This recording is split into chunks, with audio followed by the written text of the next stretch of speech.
Shalom, selamat pagi Bapak Ibu. Kami akan bacakan firman Tuhan kepada kita pada pagi hari ini. Diambil dari Mazmur 105 ayat 16 dan 17. Kami akan bacakan.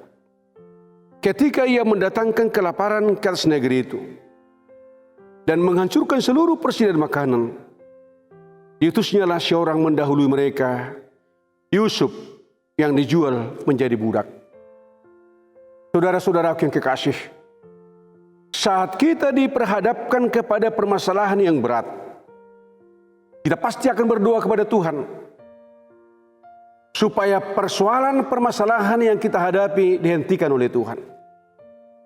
Dan terkadang sepertinya kita memaksa Tuhan supaya menjawab doa-doa kita sesuai dengan apa yang kita inginkan. Bapak Ibu yang dikasihi Tuhan, cara Tuhan berbeda dengan cara manusia. Ketika bangsa Israel mengalami kelaparan yang sangat dahsyat di tanah Kanaan, Tuhan menyelamatkan mereka dengan caranya. Di luar nalar pemikiran manusia, kita tidak dapat mengerti dan tidak dapat menjangkau oleh pemikiran manusia. Sebenarnya, Tuhan mampu menjawab kelaparan yang terjadi di tanah Kanaan. Karena Tuhan adalah yang maha kuasa. Dia mampu merubah kelaparan menjadi kelimpahan. Tapi kenapa Tuhan membiarkan itu terjadi, Bapak Ibu? Mungkin seperti yang kita alami sekarang, virus corona yang mewabah di Indonesia sungguh menakutkan kita. Tentunya kita berharap kepada Tuhan supaya virus corona ini juga dihentikan oleh Tuhan.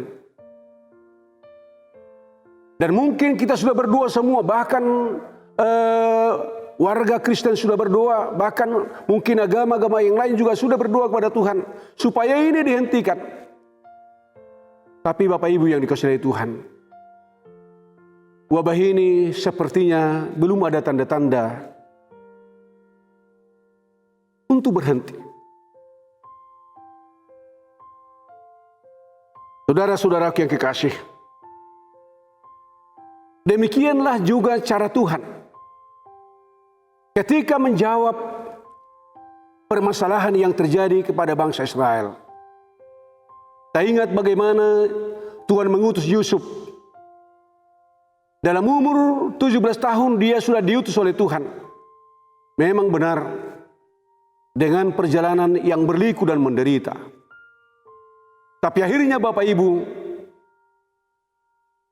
Yusuf diutus oleh Tuhan untuk menjawab permasalahan yang terjadi kepada saudara-saudaranya. Kita ingat bagaimana Yusuf memanggil seluruh saudara-saudaranya dan tinggal di tanah Gosen yang sudah dipersiapkan oleh saudaranya Yusuf. Saudara-saudaraku yang kekasih, demikianlah perjalanan kehidupan kita dalam hidup ini. Terkadang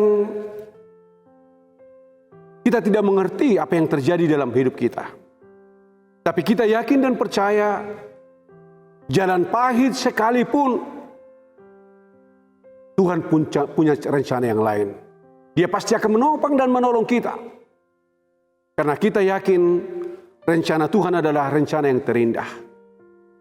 Kembali kepada peristiwa kepada bangsa Israel dan saudara-saudaranya.